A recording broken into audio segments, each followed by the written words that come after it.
Subhanallah walhamdulillah wa la ilaha illallah wallahu akbar wa la hawla wa la quwwata illa billahil aliyyil azim. Lagi Ketua Rahis RSD Pasar Minggu Al-Mukarram Ustaz Bapak Asep Saifullah, kita doakan panjang umur beliau, senantiasa dalam berkah rahmah dan kasih sayang Allah. Allah tambahkan rezekinya, tambahin rezekinya, tambahin bininya. Enggak bercanda aja ya. Tapi biasanya amin kalau di majelis kabul. Ketua komite, para dokter spesialis, para dokter umum, para perawat dan seluruh karyawan RSUD yang insya Allah dirahmati dan dimuliakan Allah Subhanahu Wa Taala. Dan para pahlawan-pahlawan kesehatan semua. Ini mudah-mudahan semua karyawan RSUD senantiasa mendapatkan ridho dan keberkahan dari Allah. Mohon maaf lahir batin, saya tidak sebutkan namanya satu demi satu, namun insya Allah tidak mengurangi hormat, ta'zim dan mahabbah saya. Wabil khusus yang menjadi wasilah saya berada di tempat ini, Bapak Menteri Perhubungan Pak Haji Iwan. Haji Iwan mana? Beliau yang menghubungi saya beberapa waktu yang lalu. Hari ini harusnya saya bersama Bapak Yusuf Kala hari ini, karena beliau sudah minta saya jadwalnya di RSUD Pasar Minggu, saya samikna wa ata'na. Saya harus profesional. Siapa yang undang terlebih dahulu maka itu yang akan saya hadiri. Walaupun di RSUD saya belum di DP gak jadi masalah.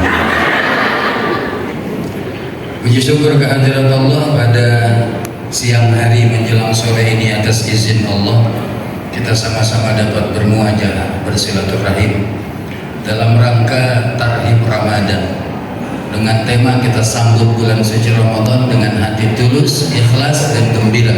Semoga Allah selalu memberikan keberkahan dan bimbingannya dalam memberikan pelayanan kepada masyarakat. Amin ya Rabbal. Mudah-mudahan yang kita lakukan pada hari ini menjadi satu catatan amal ibadah di hadapan Allah Subhanahu Wa Taala. Shalawat ma'assalam semoga senantiasa tercurah limpahkan keharibaan junjungan alam baginda Nabi besar Muhammad. Mudah-mudahan dengan kita memperbanyak membaca sholawat kepada Rasulullah, insya Allah di yaumil qiyamah nanti kita semua dapat syafaatul uzmanya. Amin ya Rabbal.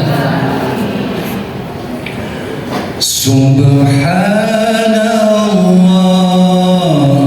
walhamdulillah wa la ilaha illallah wallahu akbar wa la hawla wa la quwwata illa billahil aliyyil azim. Subhanallah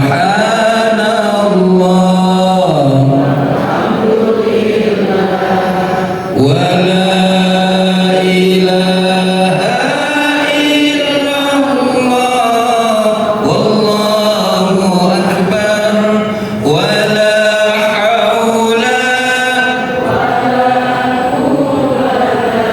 illa billahil aliyyil azim.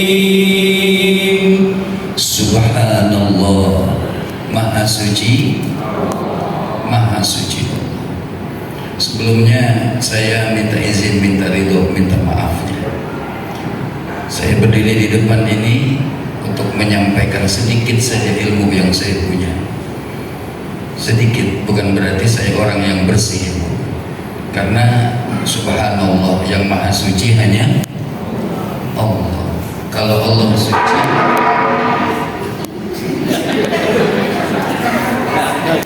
mungkin udah habis waktunya. Belum. Saya pikir itu tanda habis waktu saya bicara. Sampai mana saya tadi? Maha suci Allah yang suci, diri ini yang banyak kotorannya. Kita banyak kotoran nggak, Bu? Bu, Ibu kenapa ngantuk atau terkesima ngelihat saya? Kita banyak kotoran nggak? Banyak, Bu. Saya runtut dari kepala. Di kepala kita banyak kotoran. Ya, dokter-dokter tahulah isi kepala kita kayak apa ya, secara zohirnya. Di mata ini ada kotoran nggak, Bu? Kotoran mata namanya apa?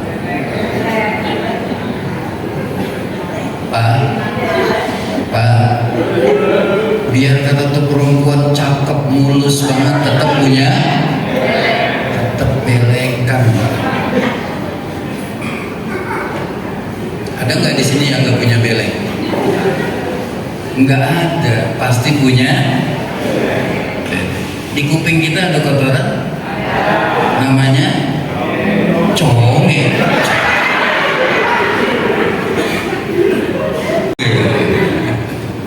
Kotoran bukan?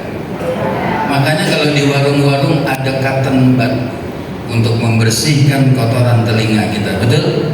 Kalau zaman dulu Pak Ustaz belum ada cotton bud, pakai bulu ayam dikiliknya. Ada yang pakai pentol korek ya. Itu teman saya di Tangerang ada, kalau nggak ada bulu ayam, nggak ada pentol korek, dia pakai obeng kembang. Ya Allah, di hidung kita ada kotoran, namanya ada perempuan cantik, putih, bersih, seksi, pupilnya keluar, enak nggak dilihat? Udah nggak usah bawa-bawa, di atas aja, kotoran semua kan. Jadi kalau ini kotoran semua yang melekat pada diri kita, apa yang mau kita sombongkan untuk diri kita? Kita semua kotoran. Subhanallah, maha suci Allah yang maha suci, kita nih yang banyak kotorannya. Maka semoga Allah yang maha mengetahui siapa diri kita senantiasa memberikan kesempatan kepada kita untuk kita mau ngaku bahwa sesungguhnya diri ini adalah hambanya yang lemah, bahwa sesungguhnya diri ini adalah hambanya yang berlumuran dengan dosa-dosa dan kesalahan. Ketika Allah menganugerahkan rasa bersalah itu kepada kita, itu adalah merupakan satu nikmat dan karunia yang begitu besar yang Allah titipkan kepada kita. Maka kita patut mengucap syukur alhamdulillahirabbil. Seraya beristighfar, kita memohon ampun kepada Allah atas semua dosa yang sudah pernah kita lakukan. Astaghfirullah Rabbal baraya, astaghfirullah minal khataya, astaghfirullah Rabbal baraya, astaghfirullah minal khataya. Hidup ini bergelimang dosa, selalu saja kerap berbuat nista. Tiada tempat bagiku untuk meminta, hanya Engkau Sang Maha Pengampun dosa, hanya Engkau Sang Maha Pengampun dosa. Astaghfirullah Rabbal baraya, astaghfirullah minal khataya, astaghfirullah, astaghfirullah minal khataya. Setiap kita pasti punya salah, setiap kita pasti punya dosa. Ada nggak yang hadir di sini yang nggak punya salah? Kalau ada tunjuk tangan yang nggak pernah berbuat dosa dari lahir sampai sekarang nggak pernah berbuat dosa, ada? Kalau ada tunjuk tangan, saya mau lihat mana orangnya. Ada? Nggak ada. Setiap kita pasti punya salah. Setiap kita pasti punya dosa. Terlebih saya yang saat ini sedang berdiri, yang kelihatannya kayak orang soleh, yang kelihatannya kayak orang alim, orang yang berilmu kelihatannya doang, pakai gomis kan, pakai biji haji. Ini mah cuma casingnya aja, cuma lapisannya aja.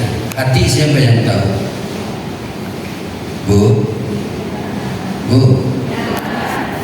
Kalau ditanya jawab, jangan bikin emosi, bu. Hati siapa yang tahu? Astagfirullahaladzim. Hati siapa yang tahu? Allah. Siapa yang tahu? Allah tahu nggak hati kita? Teman duduk ibu sebelah tahu nggak isi hati ibu? Nggak tahu. Pak, istri kita tahu nggak isi hati kita? Nggak tahu. Tapi yang tahu siapa? Allah yang Maha Tahu.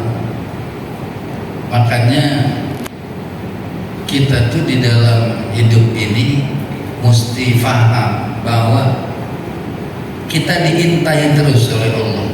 Ada petugas Allah, malaikat raqib, malaikat atid. Malaikat raqib mencatat amal kebaikan kita. Ya sekarang nih malaikat raqib lagi asik sibuk mencatat amal kebaikan kita nih. Amin. Si Fulan bin Fulan lagi ada di acara tarhib Ramadan, zikir, dengar baca Quran, dengar ceramah, lagi ditulis terus. Tapi kalau kita melakukan satu amal keburukan, kemaksiatan, dosa, malaikat atid yang mencatat. Nah,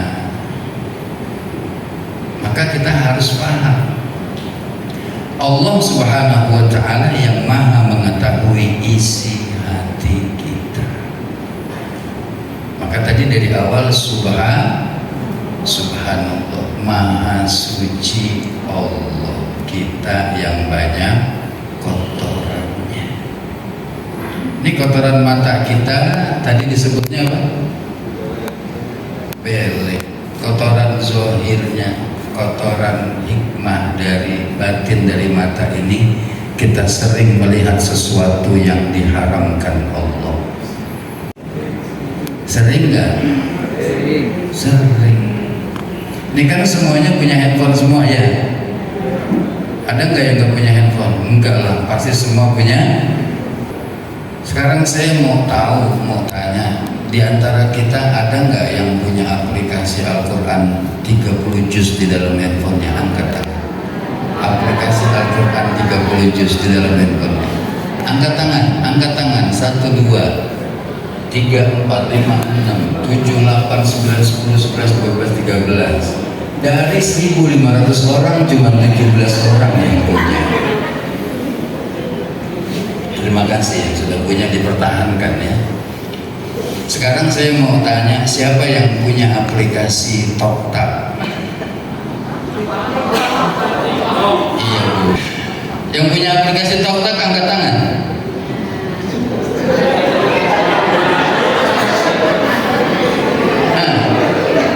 Oke. Bapak-bapak yang punya aplikasi Bigo Live angkat tangan Pak.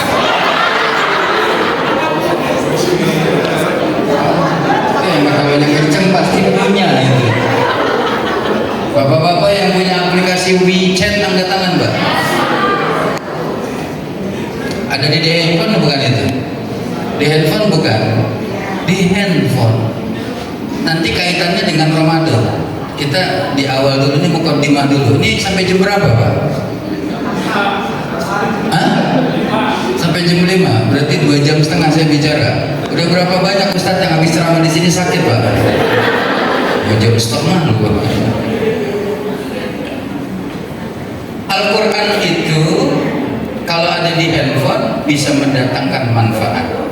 Handphone itu bisa mendatangkan pahala buat kita ketika Handphone itu kita gunakan untuk ibadah kepada Allah.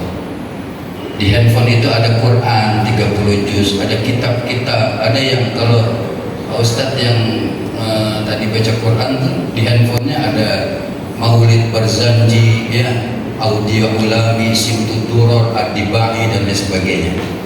Itu handphone bisa mendatangkan pahala yang akan mengantarkan kita ke dalam surganya Allah Subhanahu wa Ta'ala. Tapi sebaliknya handphone juga bisa mendatangkan dosa yang akan mengantarkan kita ke dalam neraka. Bunda-bunda yang sudah punya anak, saya mau lihat mana?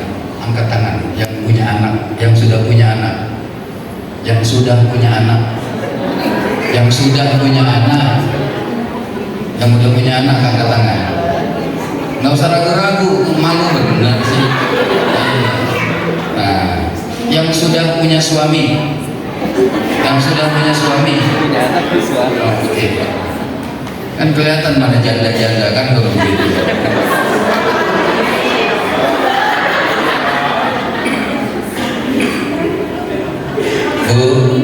Bu, sekarang anak-anak kita atau kita para orang tua untuk berbuat dosa nggak mesti keluar rumah.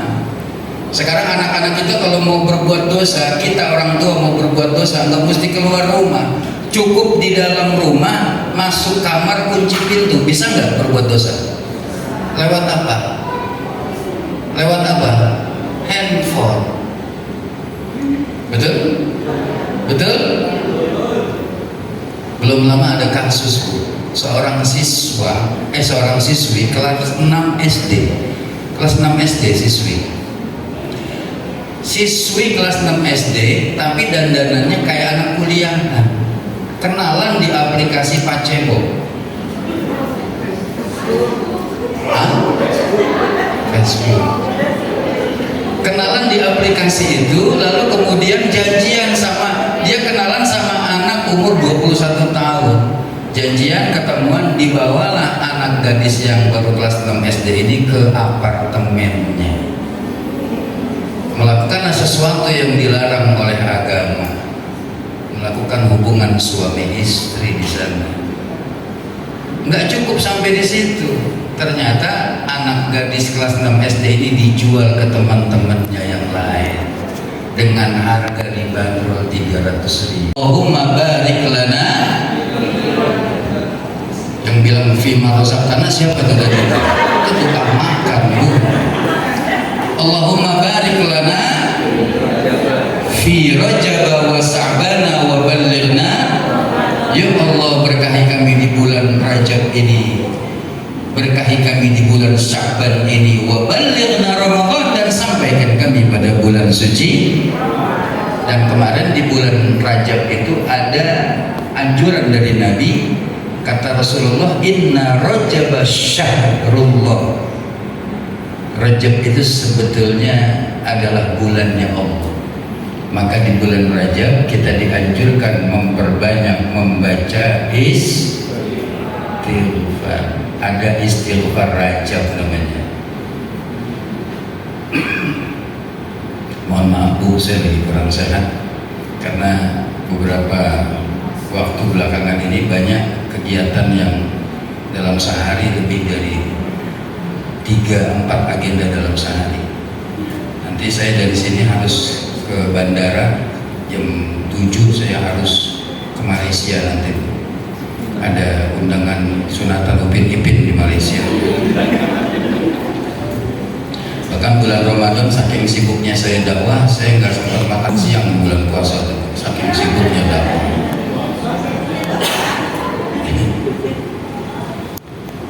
Allahumma barik lana fi Rajab wa Sya'bana wa ballighna Ramadan, ditambah dengan istighfar Rajab. Rabbighfirli warhamni wa tub alayya. Rabbighfirli warhamni wa tub alayya. Maka para ulama mengatakan bahwa bulan Rajab itu adalah bulan pembersihan jasad kita. Yang tadi banyak kotoran penglihatan kita, kotoran pendengaran kita, kotoran lisan kita, kotoran tangan kita pernah mengambil merampas sesuatu yang bukan haknya kita, kotoran kaki kita pernah melangkah ke tempat-tempat yang Allah nggak suka. Maka di bulan Rajab dengan kita membaca istighfar Rabbighfirli warhamni wa tub alayya, dihapus dosa-dosa jasad kita. Mudah-mudahan istighfar Rajab yang udah kita baca dikabulkan Allah. Amin. Ya Rabbal. Masuk ke bulan Sya'ban dulu. Bulan Sya'ban itu adalah bulannya Rasulullah Sallallahu Alaihi Wasallam. Syahri kata Rasulullah. Kenapa dikatakan itu bulannya Nabi? Dan Rasulullah menganjurkan bulan Sya'ban itu banyak-banyak baca sholawat kepada Nabi Muhammad Sallallahu Alaihi Wasallam. Inna Rajab syahrullah wa Sya'ban syahri kata Rasul. Bulan Sya'ban itu adalah bulanku. Ternyata beberapa tafsir mengatakan bahwa ayat innallaha wa malaikatahu yusalluna 'alan nabi ya ayyuhalladzina amanu shallu 'alaihi wa sallimu taslima itu turunnya di bulan Sya'ban. Jadi perintah bersolawat itu turunnya di bulan Sya'ban. Maka Rasulullah menganjurkan bulan Sya'ban memperbanyak membaca sholawat. Sholawat yang mana yang kita baca? Boleh baca sholawat Sallallahu ala Muhammad Sallallahu alaihi wasallam Sallallahu ala Sallallahu alaihi wasallam. Sambil bantu pasien yang turun dari mobil baca sholawat ya Nabi salam alaika ya Rasul salam alaika ya Habib salam alaika salawatullah.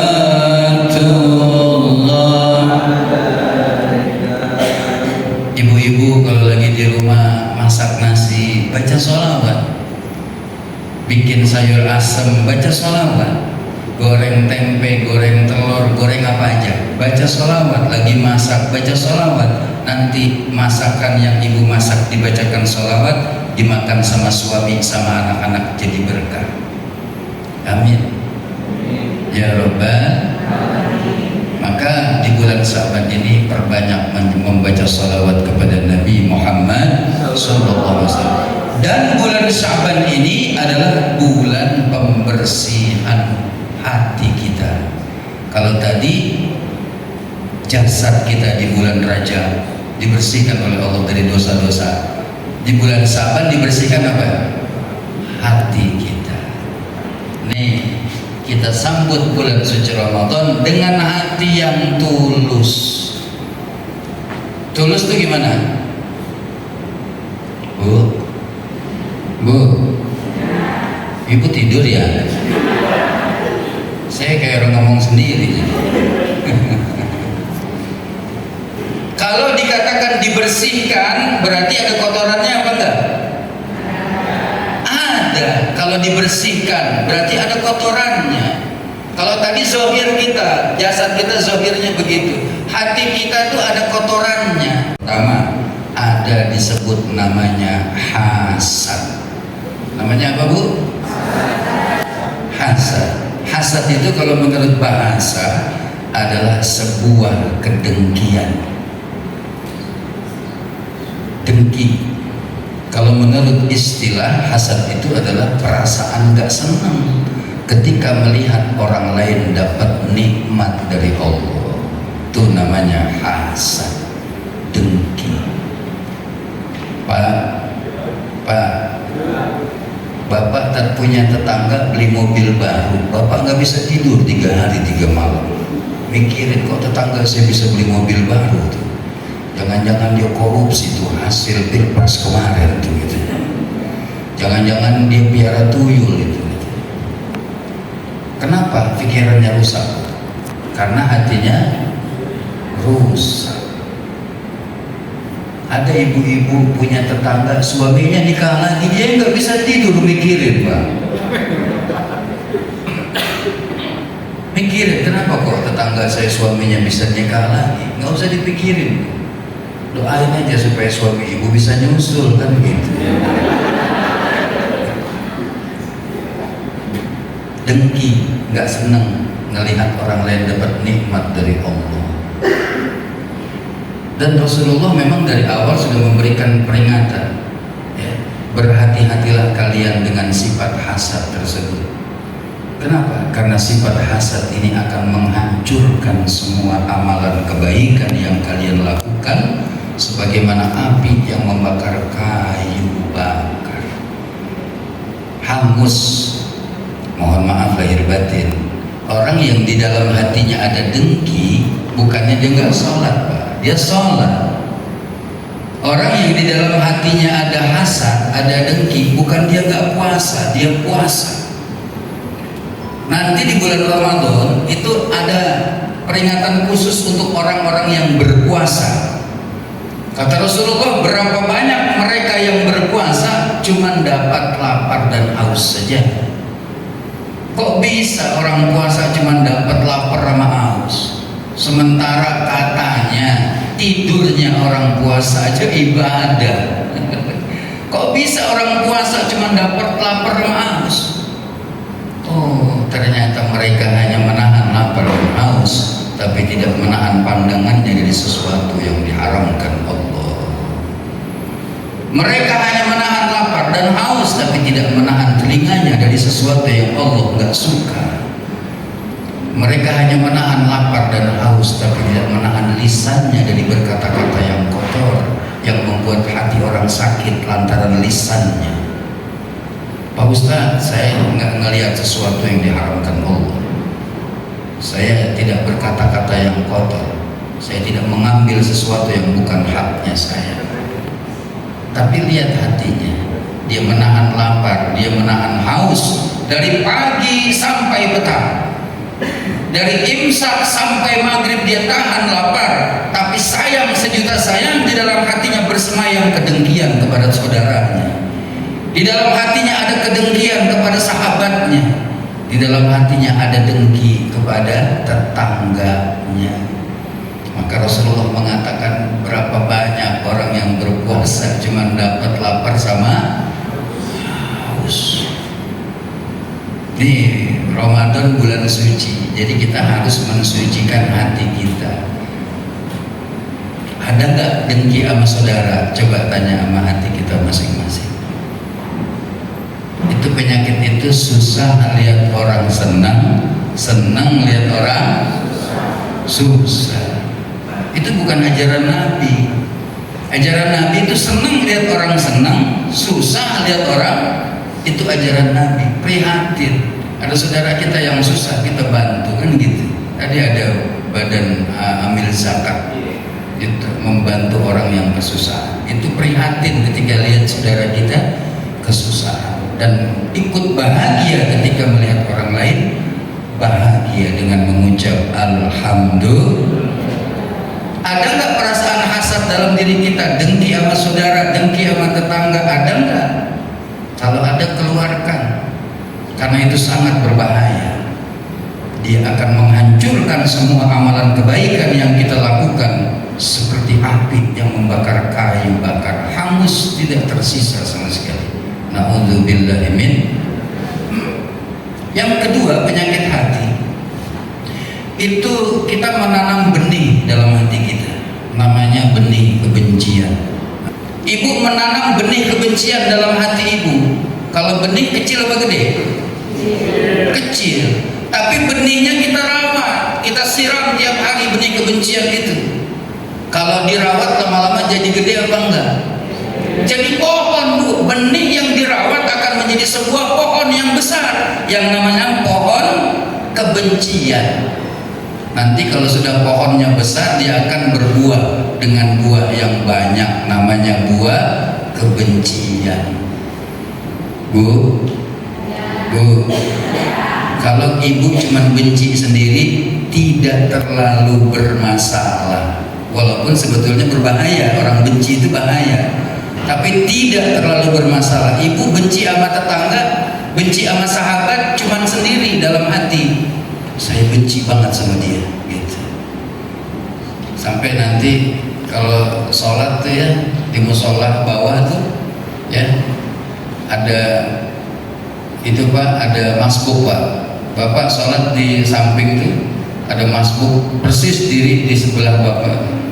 Begitu Allahu Akbar, ini kayaknya jempol kaki dia ini sampai jempol kakinya didengkiin Pak. Itu benci sendiri. Tapi yang sangat berbahaya ketika buah kebencian itu kita bagikan kepada tetangga kanan, kiri, depan, belakang kita. Buah kebencian itu di grup WhatsApp, di Facebook, di Instagram, di Twitter, di semua sosial media. Apa yang dia katakan? Mari kita benci berjamaah dengan dia. Na'udzubillahi min. Bahaya nggak ini? Bahaya nggak Bu? Bahaya. Ini saya mau tanya, di rumah itu kan ada suami istri ya Pak? Pak, di rumah kan ada suami istri. Kalau suami dengan istri saling dengki, saling benci, apa yang bakal terjadi sama rumah tangga itu? Hah? Ribut, hancur nggak? Hancur. Di rumah tangga kita ada dua anak, dua-duanya saling dengki, saling benci, apa yang bakal terjadi sama mereka? Tiap hari berantem terus, betul? Rumah tangga suami dengan istri, satu rumah itu isinya saling dengki, saling benci, hancur rumah tangga tersebut. Sekarang kita ada di rumah sakit RSUD, ada berapa lantai ini? Karyawan ada berapa ribu? 1.200 orang, semua isinya RSUD, karyawannya saling dengki, saling benci, apa yang bakal terjadi? Hah? Ada nggak acara ini? Nggak ada. Ini kan adanya acara ini, rohis, kemudian kebersamaan karena ada cinta dan kasih sayang kepada sesama. Betul? Skup yang lebih luas, bangsa dan negara. Kalau Indonesia semua rakyatnya saling benci, saling dengki, apa yang bakal terjadi? Tunggulah kehancuran satu bangsa kalau isinya rakyatnya saling dengki, saling benci. Itu penyakit hati. Itu baru dua, dengki, benci, baru dua. Udah hancur rumah tangga kita, sudah hancur kehidupan kita, sudah hancur bangsa dan negara. Baru dua, penyakit hati. Dan memang penyakit hati, iri dan dengki ini, dengki dan benci ini, ya, penyakit hati ini penyakit yang tua karena warisan dari iblis laknatullah alaih. Ketika Allah perintahkan kepada seluruh makhluk-makhluknya Allah yang ada di surga, semua para malaikat diperintahkan oleh Allah untuk sujud kepada Nabi Adam. Usjudu li Adam fasajadu illa iblis. Semua diperintahkan oleh Allah untuk sujud kepada Nabi Adam. Semua sujud illa iblis, kecuali kenapa iblis gak mau sujud sama Nabi Adam? Karena iblis merasa lebih senior daripada Nabi Adam. Karena iblis merasa lebih hebat daripada Nabi Adam, maka dia gak mau sujud atas perintah Allah. Apa kata Allah? Ukhruj, keluar kamu dari dalam surga. Iblis dikeluarkan dari dalam surga lantaran gak mau ikut perintah Allah untuk sujud kepada Nabi Adam. Itu dengki Pak, warisan dari iblis laknatullah alaih. Manusia yang pertama kali saling membunuh adalah Qabil dan Habil. Qabil dan Habil itu adalah saudara kandung Pak, anak dari Nabi Adam.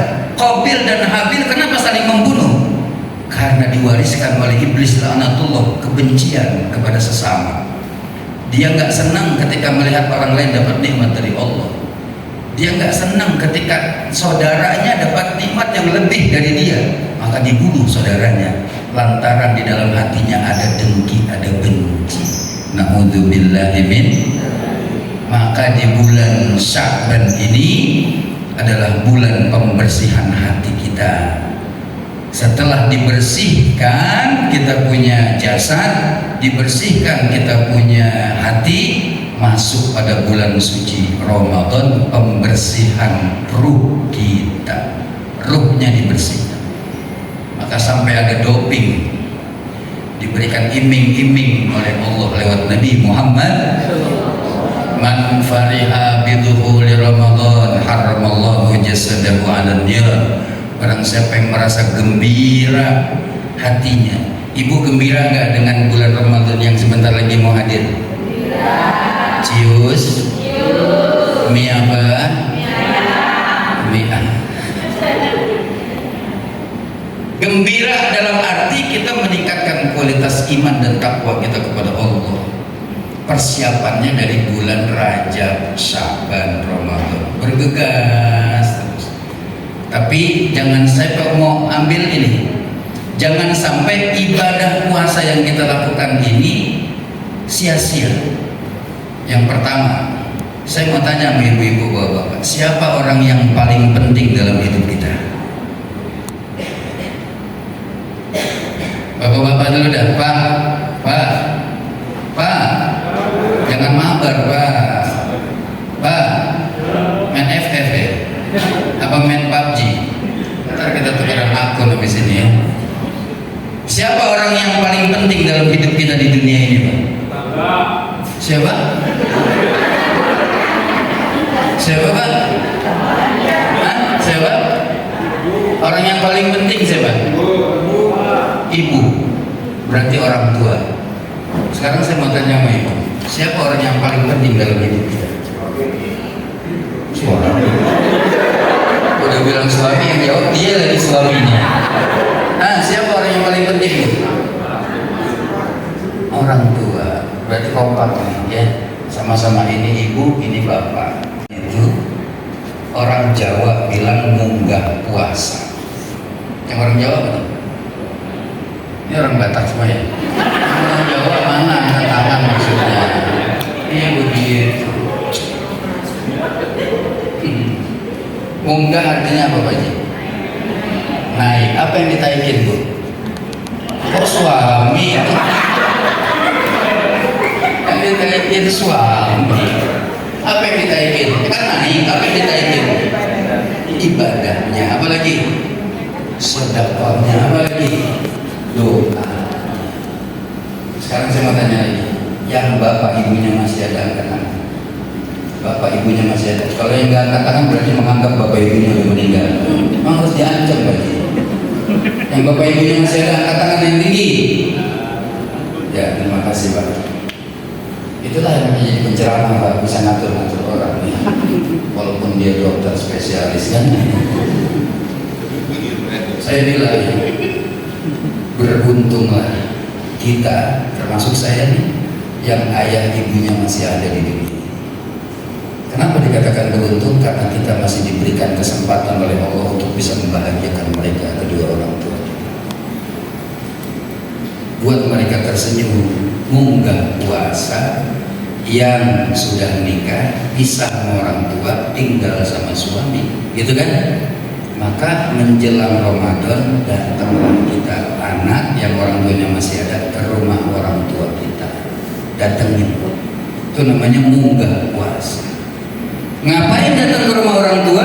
Minta maaf, sujud di kaki bapak ibu kita, minta ridhonya. Kenapa mesti sujud sama mereka? Karena ridhollah fi ridhol walidain wa suhtullah fi suhtil walidain. Keridhaan Allah terletak pada keridhaan kedua orang tua kita, dan kemarahan Allah terletak pada kemarahan kedua orang tua kita. Datang ke rumah orang tua, minta maaf, minta ridhonya. Yang masih punya orang tua, maka beruntung, saya bilang beruntung, ketimbang yang udah nggak ada orang tuanya. Datang ke rumah orang tua, tapi jangan tangan kosong Bu. Bukan berarti harus bawa pacul, bukan. Datang ke rumah bapak, datang ke rumah ibu, jangan tangan kosong, bawain sembako, bawain beras, supaya bapak ibu kita puasa udah ada persiapan. Beliin beras karung Bu yang 50 kilo, cukup nggak buat sebulan? Bu jawab Bu kalau ditanya Bu. Udah saya belum sarapan, bikin emosi lagi ibu. Cukup nggak yang 50 kilo beras? Cukup sebulan. Ya, ibu punya anak 5, ya. Satu anak bawa beras 1 karung, berarti berapa karung? 5 karung di rumah. Cukup nggak 5 karung? Cukup. Jangan cuman berasnya dibawain, kormanya liatin orang tua. Kan puasa identik sama korma.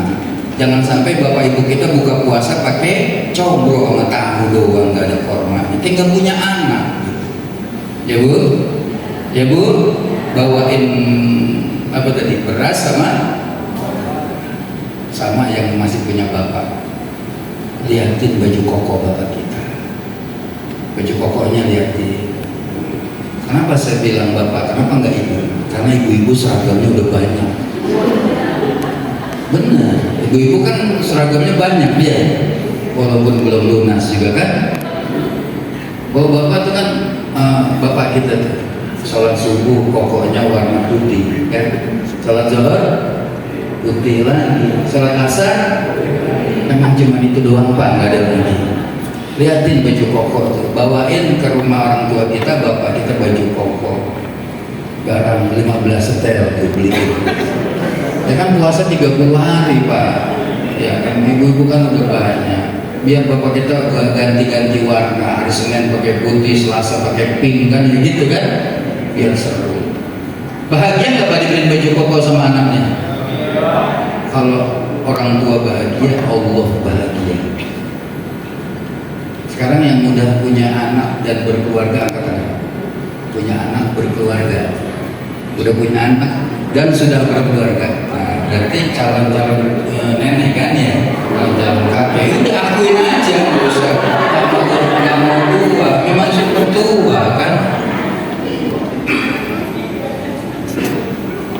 Bapak ibu punya anak ada 5, satu anak bawain duit 10 juta, berarti 5 anak 50 juta. Seneng nggak dibawain duit 50 juta menjelang puasa? Seneng, redo nggak bu? Redo. Kalau orang tua redo, Allah beres urusan. Pernah nggak bawain duit ke rumah orang tua, satu anak 2 juta, kumpulin ada 10 anak 20 juta. Bahagia orang tua. Maka berbahagialah yang kita orang tuanya masih hidup di dunia ini. Munggah puasa datang ke rumah orang tua, bahagiakan mereka. Mumpung mereka masih hidup di dunia ini, bawain makanan kesukaan mereka. Pengen apa pak? Bawain. Apa? Pengen martabak. Gak usah nanya martabak apa. Ada martabak manis, martabak keju, martabak spesial, martabak telur. Itulah nama-nama martabak. Beliin aja.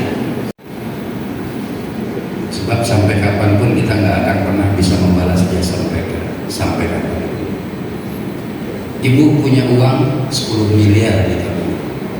Punya mobil 21, punya rumah 17. Itu rumah yang 17, mobil yang 21, punya duit deposito 10 miliar, semua dikasih buat bapak ibu kita. Udah kebalas belum jasa mereka? Belum kebalas, demi Allah belum kebalas. Ini kita sama orang tua itu hitungan. Ibu kita minjem duit sama kita, kita tagih. Ya Allah, nggak ada otak itu apa? Benar. Uang yang 10 miliar yang kita punya, mobil yang mewah, rumah yang mewah, yang megah, kalau bapak ibu kita masih ada, itu punya mereka. Hak mereka untuk menikmati itu semua. Lantaran mereka kita ada di tempat ini, lantaran mereka kita ada di dunia ini. Itu orang tua kita. Jelas. Jadi kalau ada anak yang durhaka sama orang tua, siap-siap sengsara di akhirat nanti. Karena mereka adalah jalan untuk kita menuju surga Allah Subhanahu wa Ta'ala. Saya kalau udah ngomong orang tua udah nggak sana. Kalau udah ngomong orang tua itu shock. Apalagi ibu ini kan kerabat surga dia. Kerabat surga bukan ibu. Kerabat surga kita. Al-jannatu tahta aqdamil ummah. Surga berada di bawah telapak kaki. Kenapa dari bawah telapak kaki bapak? Kenapa? Kan surga berada di bawah telapak kaki ibu. Kenapa di bawah telapak kaki bapak? Kata yang betul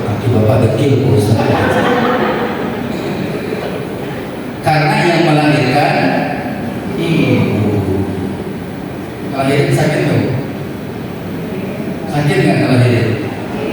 Sakit bagi yang normal ya. Kalau yang sesar, tapi tetap ada resiko.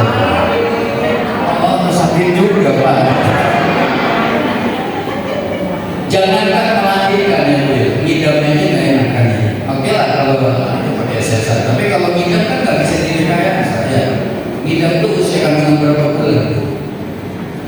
Hah? 1 sampai 3 bulan ngidam. Kamu tahu ngidam apa? Ngidam tuh orang perempuan muntah tapi nggak ada isi. Betul nggak? Istri saya itu Pak unik. Dia kalau melihat orang yang kepalanya botak muntah. Aneh. Maaf yang kepalanya botak ya, nggak ada unsur kesengajaan. Emang begitu. Kalau dia melihat ada tukang bakso depan rumah, diusir tukang bakso karena nggak mau nyium bau bakso. Ada tukang somai depan rumah, diusir nggak mau nyium bau somai, nggak mau. Ada juga istri yang nggak mau nyium bau keringat suaminya. Ada nggak Bu? Tuh, ini ibu ini nggak mau nyium bau keringat suami, muntah bahkan. Bukan karena suaminya bau ketek, bukan. Udah 17 kali mandi tetap nggak mau nyium. Suruh jauh-jauh kan. Nyium bau bakso, gue. Nyium bau somai, gue. Lihat orang yang kepalanya botak, lihat ustad. Ada orangnya Pak, mikir dong Pak. Ini ada orangnya main gue aja. Tapi saya dari dulu nggak pernah ngeliat ada ibu-ibu, papa bawa duit mah 20 juta, gue belum pernah itu saya lihat. Al jannatu tahta aqdamil ummahat, itulah seorang ibu. Maka Ramadan munggah puasa di bulan Syaban ini datangi orang tua yang masih ada, mumpung mereka masih hidup. Pak Ustaz, orang tua saya udah nggak ada, udah meninggal dunia. Jangan buat mereka bersedih. Orang Betawi bilang, orang Jawa bilang ini bulan ruah, bulan bikin ruangan, ngirimin doa buat orang tua yang telah berpulang rahmatullah. Kalau ibu habis gajian ada uang 100.000, datang ke tampil masjid, bilang kirimin Fatihah buat bapak ibu saya yang sudah berada di alam barzah. Kirimin Fatihah. Satu masjid itu kalau hari Jumat baca Fatihah lebih dari 100 orang. Modal duit 100.000 pasti. Betul nggak? 100.000 Fatihah lebih dari 100 orang. Ada anak yatim santunin, pahalanya buat bapak ibu kita. Baca Quran pahalanya buat bapak ibu kita. Buat kita mana Ustaz? Buat kita mah gampang. Sebab kita sampai kapanpun nggak akan pernah bisa balas jasa ayah ibu kita. Dulu orang tua kita masih hidup, buat kita apa aja dibela-belain, betul? Ya Allah. Ibu itu kan bukan cuma ngelahirin Bu. Ya, apakah cukup sampai setelah melahirkan ngurusin anak? Kan enggak. Kalau yang kurang bertanggung jawab, iya dibuang anaknya. Tapi kalau ibu yang benar, disusuin selama 2 tahun, dirawat terus, dibesarkan, gitu kan? Apalagi bapak nyari duit ya Pak ya. Peras keringet banting tulang, itu peran seorang bapak. Benar Pak? Susah nggak nyari duit Pak? Capek nggak nyari duit Pak? Capek, kepala jadi kaki, kaki jadi kepala, betul? Pertanyaan itu kerja apa? Kepala jadi kaki, kaki jadi kepala itu kan? Main sirkus sekali bapaknya. Nyari duit bersimbah darah. Begal kali bapaknya. Itulah orang tua kita. Doakan mereka ketika mereka sudah berada di alam barzah. Habis sholat doain Rabbi ghfirli wali walidayya warhamhuma kama rabbayani. Yang bapak ibunya sudah berada di dalam tanah saat ini berpikir kalau kita mau bermaksiat kepada Allah. Mereka bersedih ketika anaknya nggak ibadah kepada Allah. Mereka nangis ketika anaknya bermaksiat kepada Allah. Kalau pengen maksiat mikir, bapak ibu kita sudah dalam tanah. Yang mereka tunggu saat ini bukan deposito bank yang kita punya, bukan makanan kesukaan mereka. Yang mereka tunggu saat ini awalan sholihin yad'ulah, anak yang soleh yang terus mau mendoakan kedua orang tuanya. Itu yang mereka tunggu saat ini. Bukan kekayaan kita anaknya, bukan, tapi doa. Habis salat jangan lupa doa. baca Quran pahalanya buat mereka. Insya yang paling akhir, karena ini sudah waktu masuk asar udah lewat ya, keberkahan bimbingan dalam memberikan pelayanan kepada masyarakat. Ini pahlawan-pahlawan kesehatan semua. Maka kata Rasulullah, khairun nas anfa'uhum linnas, sebaik-baik manusia di antara kalian adalah yang banyak memberikan manfaat untuk manusia yang lainnya. Kembali kepada tadi ayat yang dibaca oleh qori kita, apa yang kita lakukan di kehidupan ini? Inna salati wa nusuki wa mahyaya wa mamati lillahi rabbil. Sesungguhnya inna salati salatku, wa nusuki ibadahku, wa mahyaya hidupku, wa mamati dan matiku lillahi ta'ala, untuk Allah saja. Itu seorang suami kalau niatnya dia berumah tangga, punya istri, kalau niatnya karena Allah, nggak akan ada KDRT dalam rumah tangga, nggak akan ada kekerasan dalam rumah tangga. Seorang istri yang dia niat nikah karena Allah tidak akan pernah berani berselingkuh dari suaminya. Itu namanya pelakor. Ada pelakor di sini? Ada nggak? Tahu nggak pelakor apa? Bu, tahu pelakor nggak? Orang nggak tahu. Sebetulnya tahu. Perebut laki orang. Ini puasa mesti bersih zahir batin di rumah tangga kita. Sekarang saya mau tanya sama bapak-bapak. Bapak tahu nggak kunci handphone istrinya, Pak? Hah? Tahu nggak? Yang nggak tahu musibah dalam rumah tangga kita. Ibu tahu nggak kunci handphone suaminya?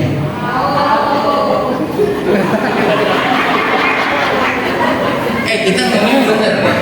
Tahu nggak kunci handphone suaminya? Yang nggak tahu angkat tangan. Yang nggak tahu harus tahu. Buat apa rumah tangga rahasia-rahasiaan? Betul nggak? Tidak ada dusta di antara kita. Apa yang suami lihat, istri harus tahu. Apa yang istri lihat, suami harus tahu. Saya sering dapat curhatan dari para suami-suami di luar sana. Ya, kenapa itu para suami-suami banyak cari perempuan lain di luar, padahal di rumah udah ada istrinya? Ini bukan suami-suami di sini. Ini suami-suami di Israel, Bu, kalau di sini. Ini suami-suami istiqomah semua. Amin, Bu. Ini suami-suami istiqomah semua. Amin. Istiqomah singkatan dari istrinya 3 kontrakin rumah. Nampak udah diaminin sama dia, kita udah tenang. Kenapa ada suami-suami cari perempuan lain di luar padahal di rumah udah ada istrinya? Kenapa? Ternyata persoalan cuma satu dari mereka para suami. Di luar itu wangi, di dalam bau. Di luar, di dalam. Ibu kalau di rumah wangi begini nggak? Pak, kalau di rumah para istri wangi gini nggak, istri bapak? Serius? Hah? Cantik begini nggak? Hah? Serius? Cantik nggak? Enggak. Ada tuh seorang istri yang kalau suaminya pulang kerja pora-pora aja. Suami pulang kerja dia pora-pora aja ngembrek ke toko basah. Iya, pora-pora aja. Padahal suaminya pulang tapi dia cuek aja, Pak. Benar.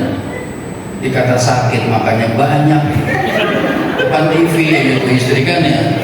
Dikata sakit makanya banyak. Dikata mati ada napasnya. Betah nggak punya istri begitu? Nggak bakal betah. Ibu tuh harus jadi istri yang soleha. Contoh istri-istri Nabi itu mereka perempuan-perempuan soleha. Istri Nabi itu Bu, kalau Rasulullah mau keluar rumah dia dandan yang cantik, yang rapi, yang wangi. Walaupun di dalam rumah melepas kepergian Nabi itu dandan yang cantik, yang rapi, yang wangi. Cium tangan sama Nabi Muhammad. Gitu. Ibu cium tangan pernah nggak begitu bolak-balik sama suami? Hah? Pernah nggak?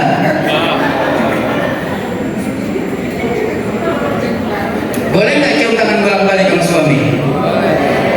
18 kali ibu cium tangan bolak-balik suami nggak jadi masalah. Yang nggak boleh ibu cium tangan bolak-balik suami orang.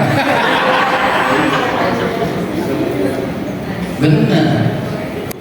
Dapat pahala. Kalau istri paling gampang. Bu, Bu, para perempuan tuh paling gampang dapat pahala. Yang udah pernah berangkat umroh atau haji angkat tangan. Umroh atau haji, 1, 2, 3, 4-nya mudah-mudahan RSUD semua karyawannya bisa berangkat umroh bareng haji. Nanti kosong rumah sakit ini. Semua kosong. Ya. Kalau amin mikir Bu, jangan amin. Kosong rumah sakit ini siapa yang jagain? Itu di Mekah ada Ka'bah. Di Ka'bah itu ada batu Hajar Aswad. Hajar Aswad itu dulu batu itu putih Pak, karena banyak dosa manusia jadi hitam batu itu.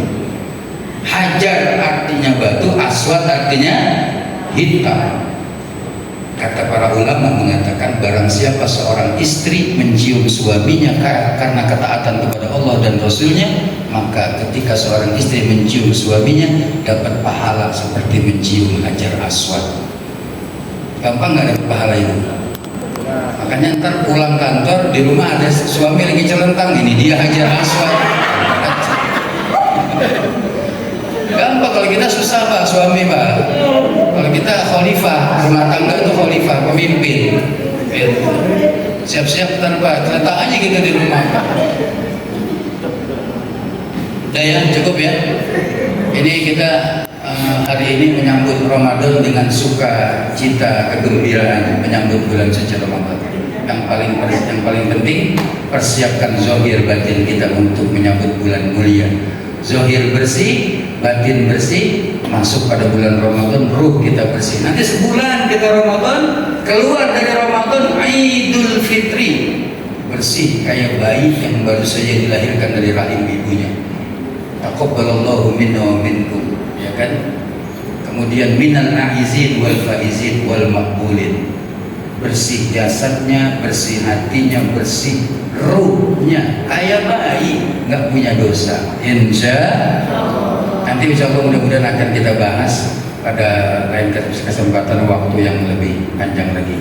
Ini saja yang bisa saya sampaikan, mudah-mudahan ada manfaatnya. Kalau ada kebenaran itu murni datang dari Allah, maka kita patut mengucap syukur alhamdulillah ya Rabbil. Kalau ada kesalahan itu murni memang keterbatasan dan kebodohan saya beristighfar mohon ampun kepada Allah. Mudah-mudahan nanti selesai acara ini Allah sudah gugurkan semua dosa-dosa kita. Terima kasih. Hadanallahu wa iyyakum ajma'in. Assalamualaikum warahmatullahi wabarakatuh.